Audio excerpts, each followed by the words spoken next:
సిద్దిపేట జిల్లా సమగ్ర అభివృద్ధి కోసం సమరశీల పోరాటాలు నిర్వహిస్తామని, జిల్లాలో పోరాట చరిత్ర ఉన్న సిపిఐకి పూర్వ వైభవం తీసుకొచ్చేందుకు కృషి చేస్తామని సిపిఐ జిల్లా కార్యదర్శిగా మరోసారి ఎన్నికైన మంద పవన్ పేర్కొన్నారు. గురువారం రోజున హుస్నాబాద్లోని అనబేరి సింగిరెడ్డి అమరుల భవన్లో ఏర్పాటు చేసిన విలేకరుల సమావేశంలో ఆయన మహాసభ వివరాలను వెల్లడించారు. సిపిఐ సిద్దిపేట జిల్లా కార్యదర్శిగా మంద పవన్, జిల్లా సహాయ కార్యదర్శిగా గడిపే మల్లేష్లను ఏకగ్రీవంగా ఎన్నుకున్నట్లు ఆయన తెలిపారు. ఈ మహాసభలో పలు తీర్మానాలు ప్రవేశపెట్టామని, జిల్లాలో సమగ్ర అభివృద్ధి చేయాలని, మహిళలకు, యువకులకు స్వయం ఉపాధి అవకాశాలు కల్పించి నిరుద్యోగాన్ని నిర్మూలించడానికి జిల్లాలో పారిశ్రామిక కారిడార్లను ఏర్పాటు చేసి ఉద్యోగ ఉపాధి అవకాశాలు కల్పించాలని వారు అన్నారు. జిల్లా నుంచి ఎంపిక చేసినటువంటి 266 మంది ప్రతినిధులు ఈ యొక్క మహాసభలో పాల్గొన్నారు. ఈ మహాసభలో ముఖ్యంగా ప్రధానంగా ఈ జిల్లా సమగ్ర అభివృద్ధి కోసం సిపిఐ బలమైనటువంటి ఉద్యమాలు నిర్వహించాలని, అదేవిధంగా గతంలో అనేక పర్యాయాలు హుస్నాబాద్ నియోజకవర్గంలో సిపిఐ ప్రాతినిధ్యం ఇస్తున్నటువంటి సంగతి మనందరికీ తెలిసిందే.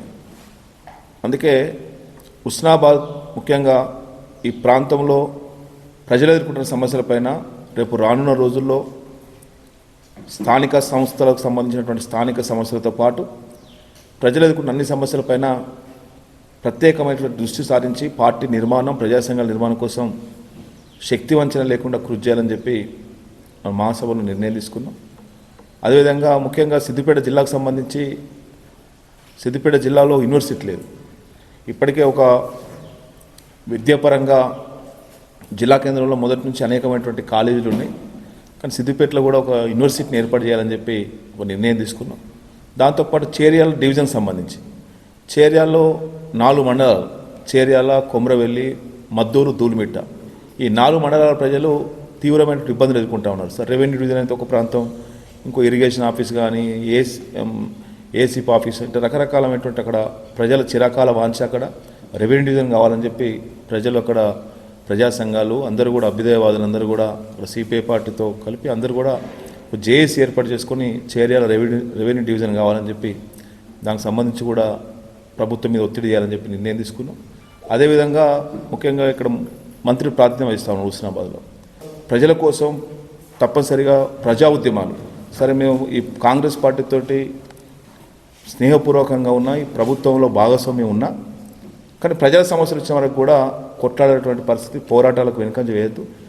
ప్రజలకు ఎక్కడ ఇబ్బందులు ఎదురైనా కూడా ప్రజల పక్షంగా సిపిఐ పార్టీ ఉండాలని చెప్పి నిన్న మహాసభల్లో చర్చించుకున్నాం.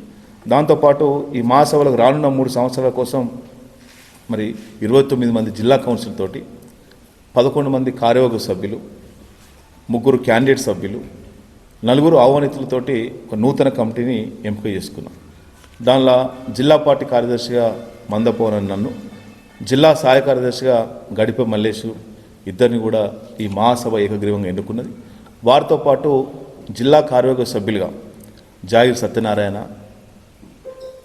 బట్టు దయానంద రెడ్డి, పోతిరెడ్డి వెంకటరెడ్డి, ఎడల వనేష్, కిష్టపురం లక్ష్మణ్, కనుకుంట్ల శంకర్, అందే అశోక్, 9 మంది గతంలో ఉన్నట్టు కార్యసభ్యులు. ఈసారి కొత్తగా యువతను ప్రోత్సహించాలనే పద్ధతుల్లో మన జైరిపోతుల జనార్దన్ ఏఎస్ఎఫ్ జిల్లా ప్రధాన కార్యదర్శి, అతనితో పాటు కొమ్ముల భాస్కర్, ఒక మహిళకు సంబంధించి పిల్లి రజని ఇన్వైట్గా తీసుకున్నాం. ఆమెను కూడా ఇది 11 మంది ప్లస్ ఒకరు ఇన్వైట్, 12 మందితోటి నూతన కార్యవర్గం ఈ యొక్క మహాసభ ఏకగ్రీవంగా ఎన్నుకున్నది.